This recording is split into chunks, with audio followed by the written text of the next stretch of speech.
what I go back to in Nietzsche is the question from page 56, where he asks, "What then is truth?" Hmm. And he answers, "It's a sum of human relations which have been poetically and rhetorically intensified, transferred, and embellished, and which, after long usage, seem to people to be fixed, canonical, and binding. Truths are illusions, which we have forgotten are illusions."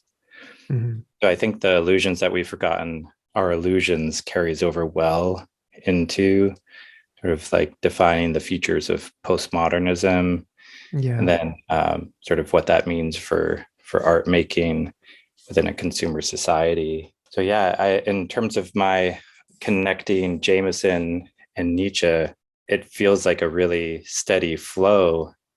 And I guess I want to turn to you and ask, I think we're pulling up this discussion or this envelope to discuss postmodernism itself. I guess my question is, what's your question, or what's our question as it Hmm. regards postmodernism? I noticed I resonated with what I take him to be saying is that there's not a postmodernism, but there's postmodernisms. And then what are the features of these postmodernisms? The different ways of defining what postmodernism is. But yeah, I'll turn back to you and ask, like, what are our questions as it regards postmodernism? How do you want to enter into this conversation? Yeah, I think part of it is spurred by, I've been paying more attention to what's happening in the YouTube land and sort of the discussions that are happening there. And it seems to be that there's a lot of laying blame at the feet of this idea called postmodernism, which, as you mentioned, can't even really be defined. And so it's just been for me an intellectual curiosity. And you and I have talked so many times in the past, and we've gotten into this word a little bit. But when I read this, I've read this Nietzsche essay on truth and lie in an extra moral sense a few different times now. And one of the times when I read it, I was struck by how he seemed to be describing what I think of as postmodernism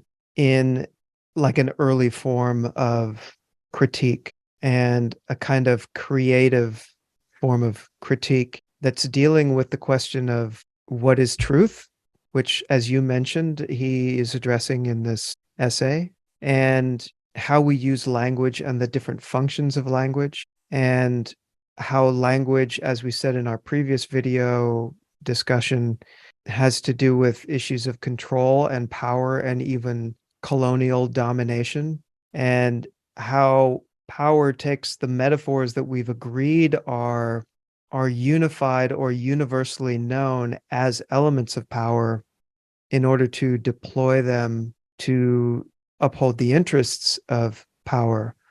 And so something that struck me was on, there's two things really, and then maybe we can open this up for discussion.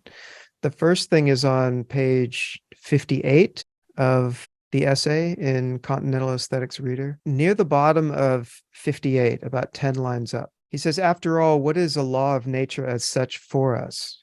We are not acquainted with it in itself, but only with its effects, which means in its relation to other laws of nature, which in turn are known to us only as sums of relations. Therefore, all these relations always refer again to others and are thoroughly incomprehensible to us in their essence. All that we actually know about these laws of nature is what we ourselves bring to them, time and space, and therefore relationships of succession and number." And then I'm going to go ahead a little bit where he says, "But we," on the next page, top of the next page, "but we produce these representations in and from ourselves with the same necessity the same necessity with which the spider spins." And there's our spider again, which you and I have gone back to a few times, seeing this repeating theme of the spider in Nietzsche.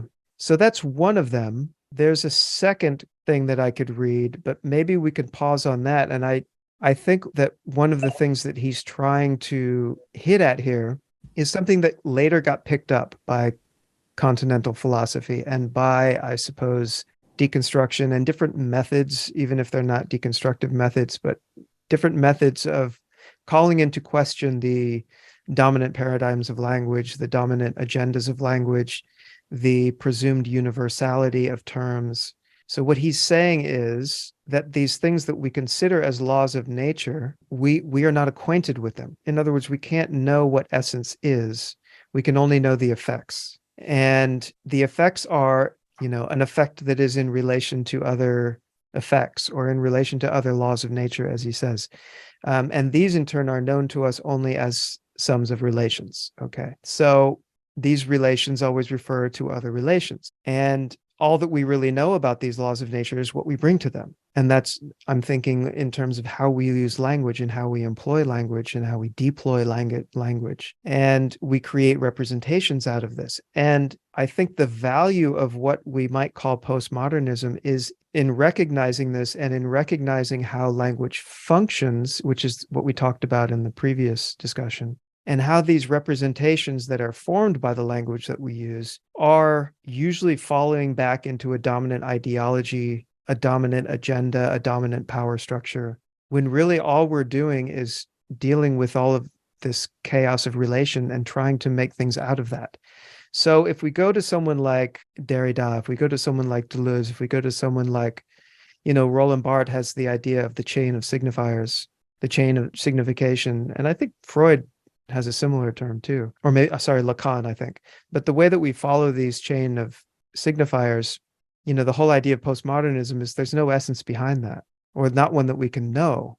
And what we're dealing with is these relations. That's why interpretability or interpretability, the ability to interpret, becomes so paramount. And this is one of Nietzsche's ideas that Deleuze in his book picks up, I think, on page 1 of the idea of interpretation and the necessity for interpretation. And I think this is the effort that postmodernism is mostly trying to do, in this sense of trying to get a hold on what language is doing and calling into question the terms, and then saying, wait a minute, let's stop on that and see what it is we're talking about when we talk about capitalism. What are you saying when you're really saying that? This is what frustrates people when philosophers, I think, pause on the word to really get a sense of clarity on what it is we're talking about.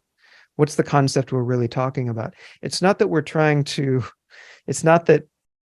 philosophy is trying to, stupefy people or throw out a bunch of jargon. It's that we need to take a look at what this is and kind of break it apart and see the different ways in which the use of that term or the use of that phrase is being employed. Of course, the idea is there's no origins, but I think Nietzsche is the first one to really get at this. And I think this essay is the essay in which he does, which paved a lot of his later work. And I think this is perhaps what we might call postmodernists pick up on in order to think about this idea of interpretation and to call essences into question. So that would be the first element of what I was thinking of in this essay.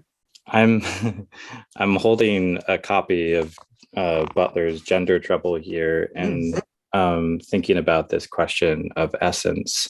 On page 34, she writes that the challenge for rethinking gender categories, this is from her Gender Trouble, outside of the metaphysics of substance, will have to be considered, or will have to consider the relevance of Nietzsche's claim. So then she cites on the genealogy of morals. And then the quote is, there is no being behind doing, affecting, becoming. The doer is merely a fiction added to the deed. The deed is everything. So I think that this is kind of another way of saying what we're saying is there is no being behind doing. So this, what we've taken to be essence since at least, Aristotle, but, likely before going into the cosmologists, that this concept itself is a kind of dead metaphor. And what we have actually is just the doer, and maybe even less the doer, but the deed, right? That quote ends, the deed is everything. So what we have are deeds. And the doing of the deed. And the doing of the deeds, and the performance act, or the speech act, or the writing act that we can sit with, which turns us back to effects in kind of like a McLuhan way. where we're inventorying and looking at the many different effects, the deeds. So I think that kind of disestablishment of essence and the hyper-focusing on the deeds is one of the features of postmodernism. To shift over and to add one more thinker to our conversation and to go back to Sylvia Wynter, she uses this passage by Butler as a way to establish how the human also is a praxis. And if the human is a praxis, and we're investigating these deeds or these, maybe the doer through a sort of consciousness of consciousness, sort of looping return of consciousness to its own self-investigation or investigation of its process, I think we have a kind of time and space. This aligns with Husserl and Heidegger too, a sort of a thick moment of analysis. And this brings us back to our discussion of Bachelard and Bergson also. William James as well. And William James, where we're thinking about the space and time of the deed, not just when it was originally acted, but even when we experience it now. In the phrase of music heard again, the line of poetry read out loud, the duration of a stroke of paint that still holds and is frozen on a canvas, and its thickness and its viscosity and its drag. Like we can kind of re-enter in our analysis, or as you're calling, I think, critique. And this gets back to your question of origin. So as though there were something, and there I think, Jameson brings up Benjamin. So Benjamin specifically talking about Baudelaire and the modern or the modernist condition. So I think we have a sort of time and space of analysis has a certain duration or thickness. We've talked about it as a verticality, using Bachelard's language. But Husserl, I think, calls it a sort of a thickness to the present instant, to the present now moment, wherein the deed takes place. So, like, for instance, Proust is mentioned. Proust wrote long sentences in his remembrance of things past, or his recherche.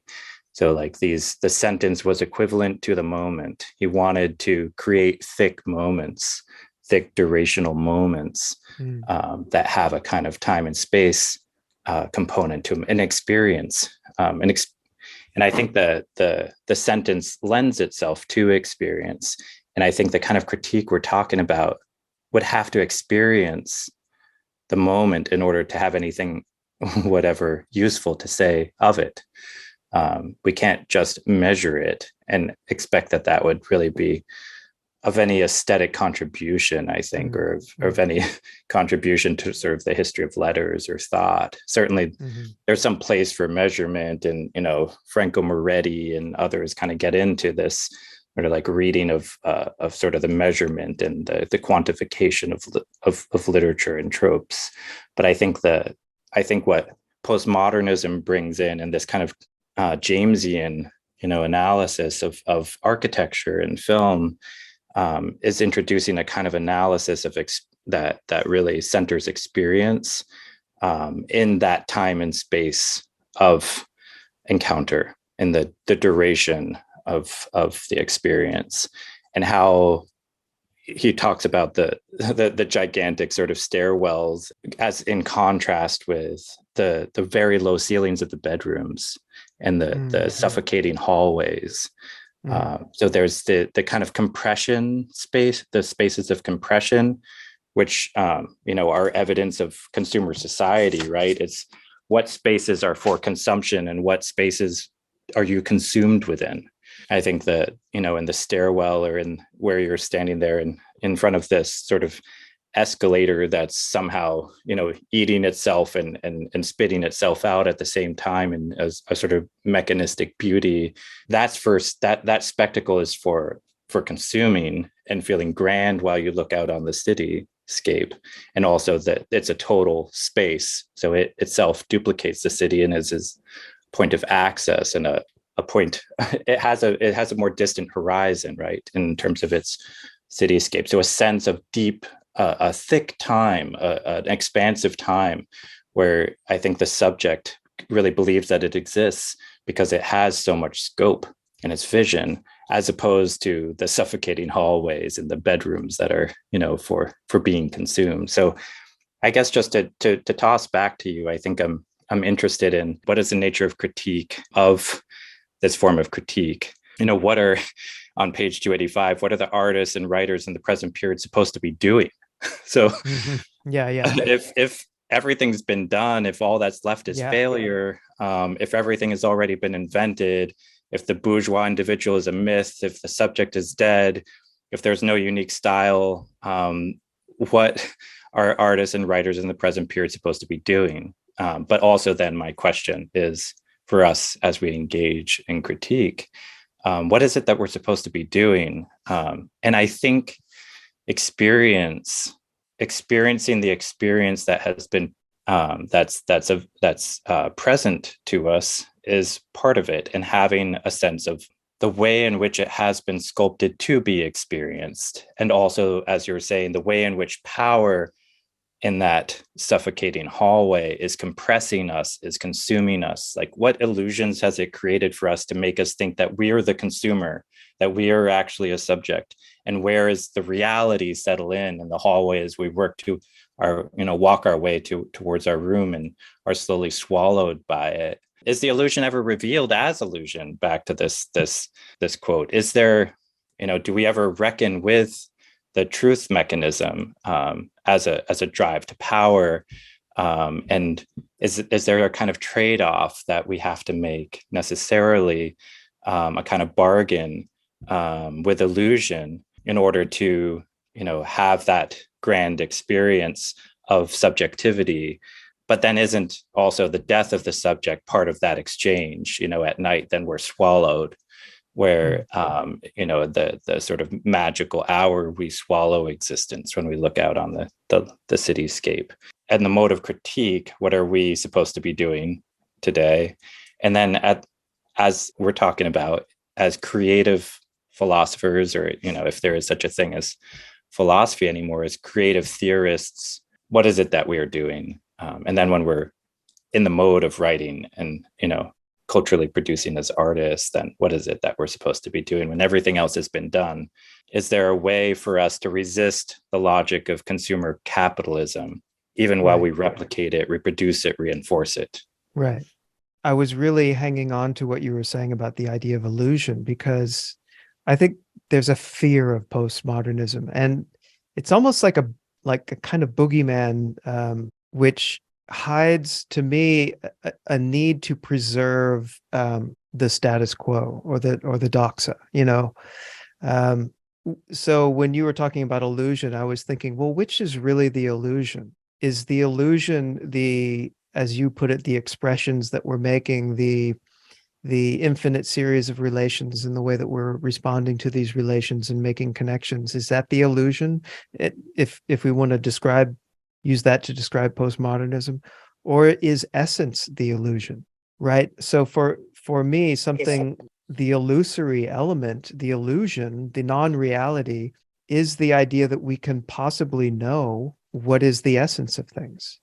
And of course, this is a very, postmodernism comes out of modernism, but it also comes out of, and modernism comes out of, both postmodernism and modernism. And we could put those two together. Some people do. These are reactions against the idea of a philosophical metaphysics of essence, right? That there is something to know behind the veil of appearances, to use Kant and Schopenhauer and so many others.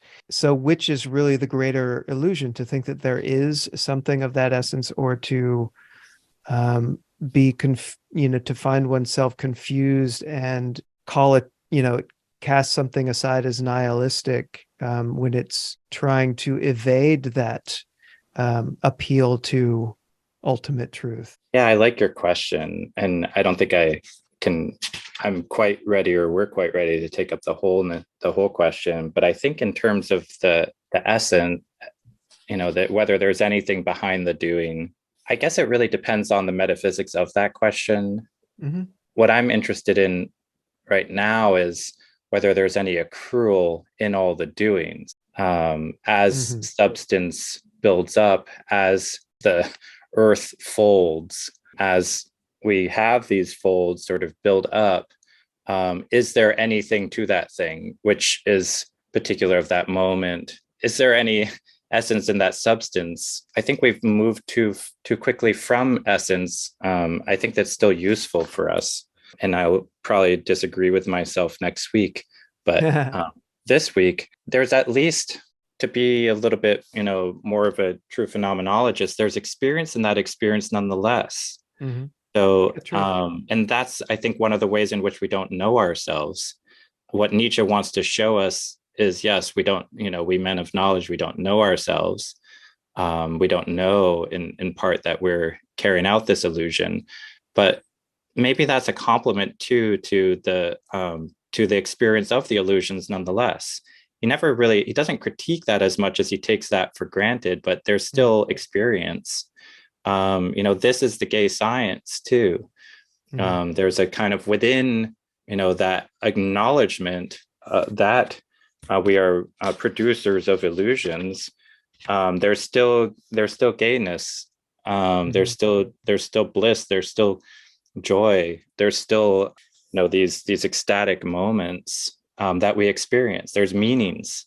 There's sensations. There's a sensuous experience which occurs, and he doesn't really want to deny that. He actually, I think, is very much a very physical, a very embodied person. I mean, think how much he talks about the relationship between gestation, or sort of the digestive function, and the thoughts we think, or how we think them, depending on what we've had for breakfast that day. So Yeah. I think there is a real almost determinism there, but maybe not determinism as much as he's sort of like hitting us in the gut a little bit to make us admit that, yeah, that everything plays into what we think. It's not without influence. Every little element within a genealogy, sort of to stretch ahead to Foucault, matters. All of it, every little, within this gray methodology of genealogy, everything counts. And postmodernism doesn't want to do away with experience. What it wants to remind us that we forgot is that our knowledge, or what we take to be knowledge, comes out of that too, and that is not above our experience.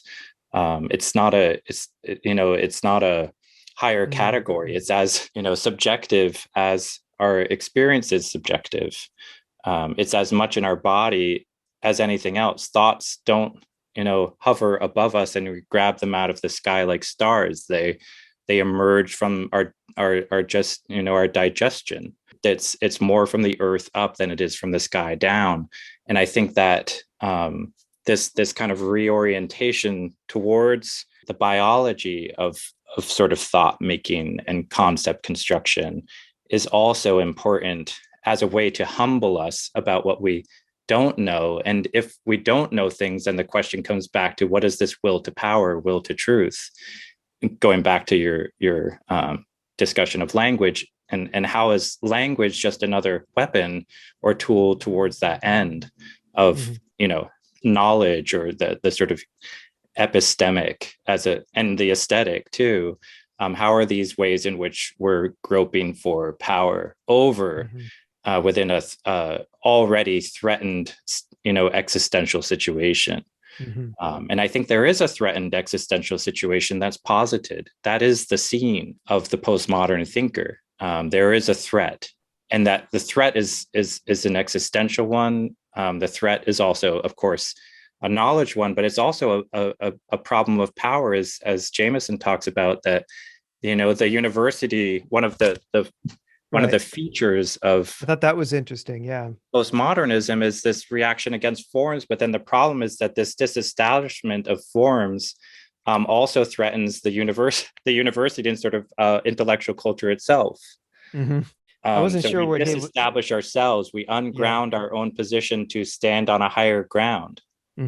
I wasn't sure if he was defending elitism there. It was kind of There was a lot in the Jameson essay that I don't want to I don't want to spend too much time critiquing the essay itself, but there was a lot of him saying that postmodernism is a reaction against. He said a reaction against about 5 or 6 different times.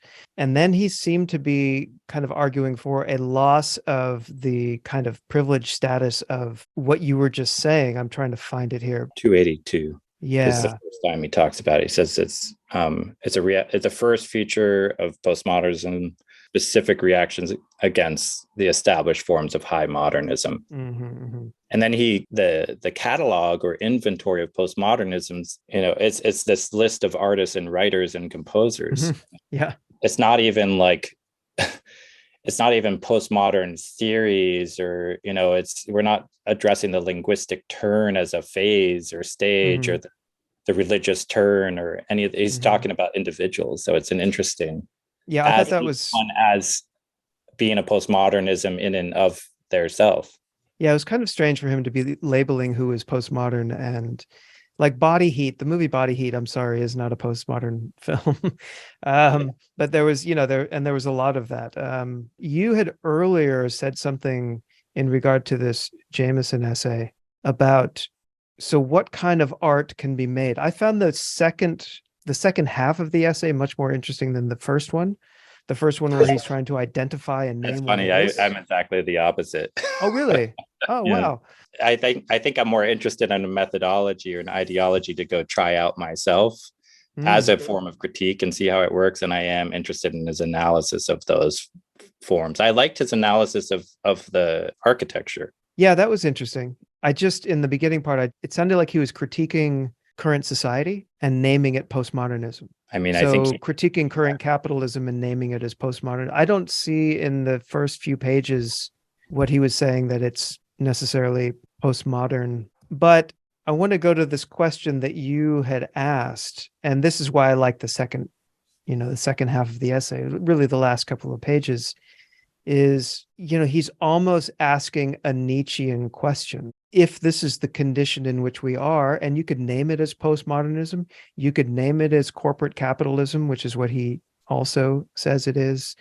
I didn't really find much value in what he was saying about parody and pastiche. But if we just take, what is this situation where on page 293, he says that, he starts getting into this analysis of where art is now in this thing that he's named as postmodernism. He says there's very little in something like Joyce and Picasso, which is shocking, right? And now what we've got is, very offensive artworks.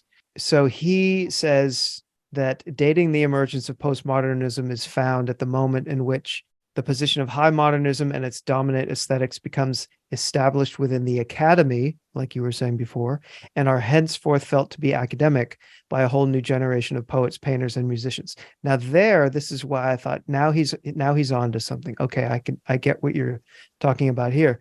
At some point following World War II, a new kind of society began to emerge, and he gives a parenthetical, variously described as post-industrial, multinational capitalism, consumer society, media society, and so forth. New types of consumption, planned obsolescence, and ever more rapid rhythm of fashion and styling changes, the penetration of advertising, television, and the media. Okay, so Jameson says he believes that postmodernism is closely related to the emergence of this new moment of late consumer or multinational capitalism. And one major theme is the disappearance of a sense of history. And his question is really, this idea earlier of what he says about pastiche. If everything is kind of sampling everything, then what are we to do as artists? And this is what I mean by, I thought this was a very Nietzschean question. In this situation now, sorry, fail better. That's Beckett, right? Like, right. Fail better. Yeah. So, but there's a question because Nietzsche said, what do we do now? That's one of his questions, right? In modern society. And he's asking the same question. If art is only pastiche, what are we to do now? He says, are we only to speak through the masks and with the voices of the styles of the imaginary museum, right?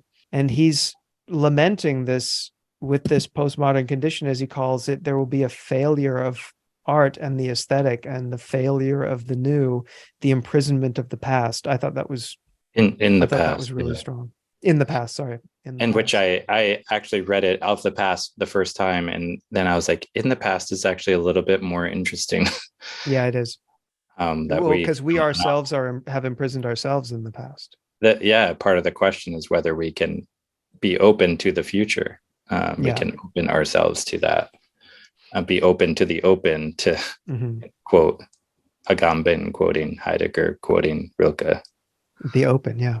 Uh, So yeah, I think it's a good question. I think that once he started rolling, it started to kind of mesh a little more with, I think, what Nietzsche is trying to say. yeah, Not I'm a lot necessarily less. the death of the artist, but the very death of art and originality. I think he and Nietzsche would be aligned on that very question, Yeah, which is the question you asked just a few minutes ago. for my part, I don't really think that, maybe the new fails, but I don't think it fails any more now than it did. I think our belief in it that the new will save us fails. Our Oh, that's the good. but our obsession with it as artists, as writers, is not gone away. And it I don't think ever will. It's not just something you go for, it's something that accidentally occurs just by Hmm. way of combination, as he's saying, right? If all Hmm. we have are combinations, you always will continue to land on the new. This is sort of the generative Hmm. part of the creative process, but the Hmm. critical process too, that, we will think out all the thoughts that there are to think, and Hmm. everything must be thought. Hmm. There's a necessity, there's a hunger, there's a starvation too, within our present condition, always within the contemporary, for the new. Hmm. And that drive is unsatisfiable, and Hmm. is there. But while we have the postmodern condition is that we have that, but we also know that we can't satisfy that. And that's where Lacan comes in. The Hmm. object that we Hmm. seek after, is not attainable. What we seek is the seeking itself. What we Right, want which is is a what very we long for postmodern is the thing. Yeah. longing.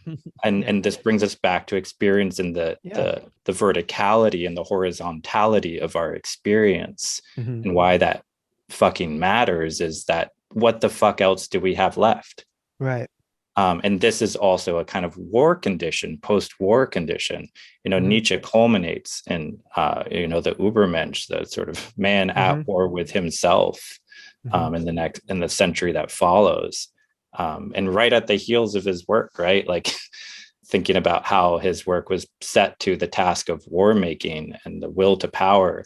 I think that I think this question of what's left, what's new. And I think one of the things that we do at that point is we reshuffle the decks of cards, or we try to steal other people's cards, and we try Hmm. for new combinations. I mean, it's a form of annexation, land Hmm. annexation. We can see this, happening in Israel. We can see this happening, Hmm. in the countries around Russia that are in threat of its what it considers to be its annexation, right? Hmm. It's still the manifest destiny, like what you can do, and if you can't, you don't have the power to, then don't. And if you are punished for it, it's because someone else has more power than you. There's no more right and wrong. There's no more beauty or truth, and yet there also is, in the sense Hmm. that we're always inside of time, and trying to figure out what the new taste is or the new Hmm. style is, what's palatable to us. And it always has some kind of kink in it, that there's something that we're most afraid of that we also desire most, Hmm. in order to integrate our trauma. And our first trauma is with the sublime, Hmm. the more and the less, which now we have to come back to essence, which is problematic, is the shock that there's something rather than nothing at all. Hmm. And then that something is more than we know what to do with, that we are moved necessarily to create, to respond, to talk back, because it's speaking so loudly at us. Yes. Yes. And then when we create, to do that in a way where we're having a conversation with nature. Hmm. Back to what you're bringing up about this relationship to nature, or like the sums of relations you read before, that there is, no law of nature. We are not acquainted with it in itself. but to it, what we engage with is the sum of relations. So within those sums of relations, which is, kind of another way of saying it, this sort of, it's not quite inventory of effects. What we have are different modes or relations which are productive of relations. And now we have to get into Althusser and Marx as well. But I'm actually thinking ahead to Winter, thinking back to our conversation on Winter. Infrastructure precedes superstructure. So the mechanism creates racism, not the other way around. So this is also the critique of Black Marxism, that any capitalism is always a racial capitalism. There's something built into it because of who's building it. If everything that's done is done by doers, what are the intentions? What are the ideologies of those doers? One of the ideologies that comes up in this text, in the Jameson, is the ideology of the subject itself. Right. The individualism is an ideology on page 285. So the death of the subject is the death of a kind of ideology, that there's such a thing, back to the metaphysics of presence, or just metaphysics itself. There's, the subject dies because we see the subject as a performative act, an ongoing performative act, a shooting star. We're less interested in the thing itself that's expiring, that's, burning off its gas, than we are in postmodernism and in the trail that it leaves. That's what we look at. And, if the human is a praxis, if gender is a performance, if there's nothing that stands behind its doer, then we examine the trails of the shooting stars.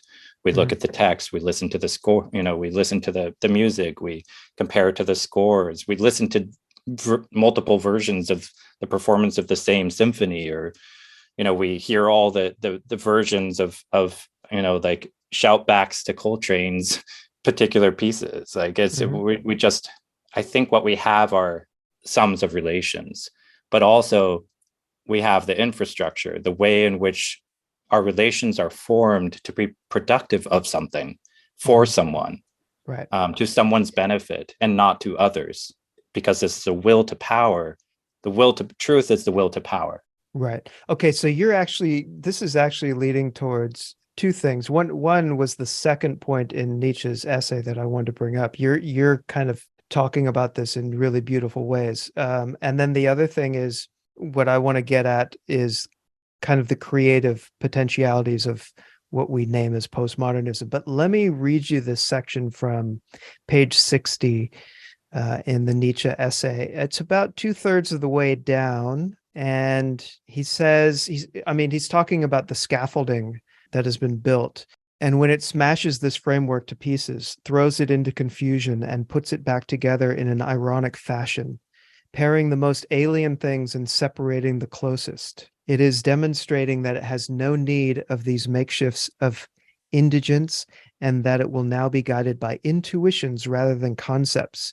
And then a little bit later, there exists no word for these intuitions. When man sees them, he grows dumb, or else he speaks only in forbidden metaphors and in unheard of combinations and concepts. He does this so that by shattering and mocking the old conceptual barriers, he may at least correspond creatively to the impression of the powerful present intuition. Okay, now that I'm wondering, to go back to Jameson, this idea of the pastiche. He is critical of the idea of pastiche, but I want to put it in a more productive kind of way of thinking. One of the elements of postmodernism to me, because I and you and I both appreciate Deleuze, and it's the idea of, this kind of creative idea of destruction that he borrows from Nietzsche, to, these efforts toward deterritorializing and reterritorializing things, smashing things to pieces and then putting it back together and reinventing it. I think that is an element of postmodernism that is forgotten. And Deleuze would never call himself a postmodernist, I don't think, but that is part of the element of Nietzsche that he's picking up on. And so when we think about the questioning of science and the questioning of these dogmas, and everyone gets upset because you're saying, oh, every interpretation is true, and oh, science is not to be trusted. No, that's not it at all. what's going on is that you have to creatively usurp the dominant order of reason in science and rearrange its pieces sometimes. And, this gets lost in the ongoing battle over facts and information. And in a world that's becoming more and more based on and built upon information, we lose these joyful paths of free expression. Art gets replaced by strategies of resentment and, these other kind of artificial interests. I'm going off on a tangent now, but I wonder if you had any thought about that. Yeah, I mean, I think my first statement is we're not postmodern enough. Yeah. We've only gone halfway. We haven't. Well, this is Zizek's point too. Where, to go back to Nietzsche, this is a kind of false nihilism, but there's kind of a false postmodernism in terms of how it's being deployed today. It's being deployed in order to unground truth, while not at the same time deploying a critique of power in terms of who is actually using that very mechanism to create power for themselves or for their beneficiaries or people like them. So I think that's, if we're disestablishing that there's any ground, at the same time we have to, if we're doing our critical work, then we're looking at, okay, then what we see is, okay, if these truths are being deployed, if these myths, these narratives, these illusions are being, deployed, for example, the American dream, who is it for and who is deploying it and how is it being activated and reactivated? And also then back to your question, but differently organized, who is it destroying too? So I think that one of the things that is necessary within this analysis is, wherever there's power being created or being deployed, wherever there's a kind of overlife, there's always an underlife. So what's the cost of all of this sort of myth making and this languaging, even if we're talking about fake news, right? And of course, we're critical enough to know that that's how that's being deployed. I think today we don't need more analysis of that. Right. But I think that what we don't have among the masses is an analysis of that. And so that's a problem because so many of Americans or just so many human beings don't yet know what's being deployed. And that's where I think there's a kind of necessity of all intellectuals to be public intellectuals at a time of sort of the rise of fascism, is to critically engage everyone and ourselves, probably most of all, around this question of power and how we're creating it or sourcing it, what origins we're claiming, and then how we're using it, even while we talk about how there's no truth and that truth is an illusion. Because truth is an illusion, what truths are we deploying? So that's one of my thoughts. But this other passage that you read from page 60 is so beautiful, the land of ghostly schemata, and the intuitions that we can't really, we don't have a word for these intuitions. And when we see them, man grows dumb. Or else he speaks in only forbidden metaphors and unheard of combinations of concepts. So I think those are those other alternatives. We've done more than just grow dumb. And certainly we have spoken in forbidden metaphors and unheard of combinations of concepts. I think that's largely what poetics and aesthetics and philosophy, or sort of the contemporary theory, does. And maybe that's what all these technical discourses do. I don't think there's anything wrong with that, but I think what I'm most interested in are the actions themselves, what we create, the cultural productions. And I think this is where I want to say that within postmodernism, while we might not have aesthetic notions of beauty, what the beautiful actually becomes the liberatory. I think one of the things that we're not, that we still are, is romantics. I think that we totally haven't yet, as postmoderns, let go of romanticism. It's still built into it because it's built into modernism. So even while we resist it, we still, as he's saying, we still keep it in play.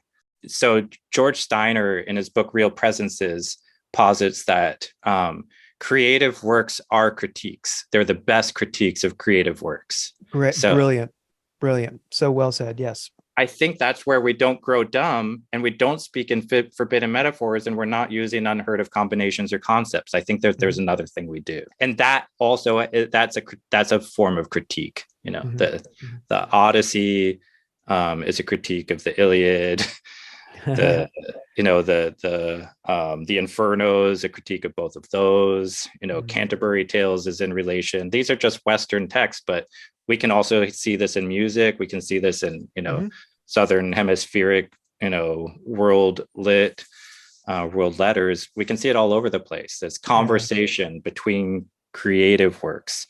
But this other thing, I think Nietzsche's, who he's critiquing here is the man who thinks he knows, which is modern man. This is an epistemic critique. The inartistic rational man. The one who has a fear of intuition.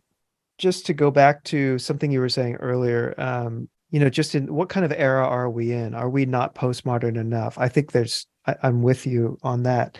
And the thing that I see playing out in a discursive sphere like YouTube, which is really growing, it's continuing to grow and grow. And I see these dismissals of postmodernism as really dangerous and as a way of holding on, like, again, this fear of intuition of the rational man, of the Jordan Petersons and, all of those types out there who are, trying to signal a warning against postmodernism. And I don't even really understand the argument because it's so strange. We don't have to get into that, but I do think that it's just a frustration on my part because of all the things that you're saying, is that it doesn't leave a space for creative critique. It doesn't leave a space for intuition. It doesn't leave a space for the creative act that is, itself a form of both interpretation and critique. And I think it's beautiful the way that you said that. And I think that's where it means to keep the veil pulled down over the eyes of the masses, over consumer society. As long as it can say, there's nothing here to see. There are no intentions behind the curtain, just doings. But those doings it wants us to think that those doings of the state are neutral and that our conception of the state of nature is neutral. And as long as we do, then it gets to deploy power over our bodies. And largely it's working. Yeah, it is. And so that's where I think that we must become more postmodern, that it really, since this is the paradigm within, that we're in globally, I think, then we have to go all the way. We need to, help people who are, false postmodernists to realize the falseness. And that's where the illusion part is important to know, but also this question of how we're producing these relations. What are the infrastructures by which cultural racism is produced? White supremacy is produced, male supremacy is produced. And how are we complicit in them? Even while we resist, we are still complicit. And I think this question of of the either or, if I'm aware of it, then I don't have to, and I critique it enough, then I don't have to take responsibility for its brutalities and violences, but we are complicit in it still, even as we resist it within, even as we deploy poetic weapons to try and dismantle, the master's house of language. We're still making use of the master's language to do so.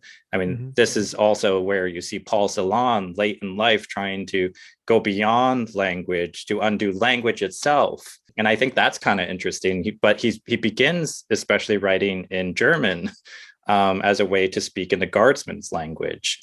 Or go to the Black Surrealists and look at, the Legitime Defense and the movement in the Caribbean to try and undo colonization from within colonization, using the colonizer's tools against him. And, Frantz Fanon says that we must speak the language of the colonizer, which is violence, because that's the only language they speak. And that's the language they've been speaking to us, and they won't listen to anything but that. So how do we engage systems of power and resist them, even while also being complicit in them and contributing to its continuation? And I think that's in a part where I would say, well, we need to engage late capitalism in its lateness, We have to like That's engage, good, yeah. see how brittle, how fragile it is. Mm-hmm. And I think this comes back to like the subject is not yet, it's still a zombie. Yes, the Mm-hmm. subject has died, but now it's a living dead, which is living off the life of other lives. Mm-hmm. And I think that's where we have this over life, under life, this binary of opposition, which is always going to be this dominant logic. Mm-hmm. Which can be a racial logic, it can be a gender logic, it can look lots of different ways, but it's above everything, to go back to Gayatri Spivak, it's a class logic. And everything besides that, whether people are given, have a life chance at all. And then what are everything else is now the myth that we make up, or the illusion we use in order to justify taking their life so that we can supplement our own. Right. Even if that's AI that we're using, right? Mm-hmm. There's a logic in it. There's a kind of infrastructure of thought, mm-hmm. which can only be productive of certain relations. Therefore, we must go back to what are the relations themselves, not just to summarize them and inventory them, which we must do, but also to think, how can we be productive of other kinds of relations, reciprocal relations, cooperative relations, and destructive relations in order to create new life, as you're saying, going back to Deleuze, to deterritorialize in order to re-territorialize. But of course, we're still territorializing. And that's where I think, it's a much more beautiful way than what we have in Jameson's articulation around this resistance that still reproduces. That's all still in the factory. He's in a Jameson doesn't live in our current period in a sense. Yeah. He doesn't understand information, artificial intelligence and information as we do today. So I think he's framing this all within the static and the hard and the building. But this formulation I've gathered is the same one which he sort of carries over. And I kind of think he shows up as a historian, right? Yeah, in terms of his analysis of postmodernism, he treats it as first an inventory, and then it's this. He's looking from the perspective of a historian in terms of this, talking about a periodizing concept. Yeah, movements and reactions, and so he's an intellectual historian, and at least how he's showing up here, and a critic. I mean, but this isn't what Deleuze talks about in terms of creative philosophy, right? No. But Nietzsche is, when we turn over to that text, right? When he talks about the scaffolding and the planking of concepts and the land of ghostly schemata, we're in a different world. Well, that's because Nietzsche and Deleuze are able to use, the mobility of concepts to, and this is also, I think, a very postmodern thing, to, not be so precise in your criticism so that it can easily be opposed. Like there's something in Nietzsche's brilliance about not being too specific. I mean, he is specific at times, but the idea of the concept is that I think he had a good future sense of what he was writing, and its utility for any age. And this is something that Jameson is not able to do. I think Deleuze does what Nietzsche does also. Yes, because everything is kind of in a state of mobility. Everything is in a state of change, and these relations of relations. Once you start thinking of things in terms of their relations, and stop thinking of things as an object, to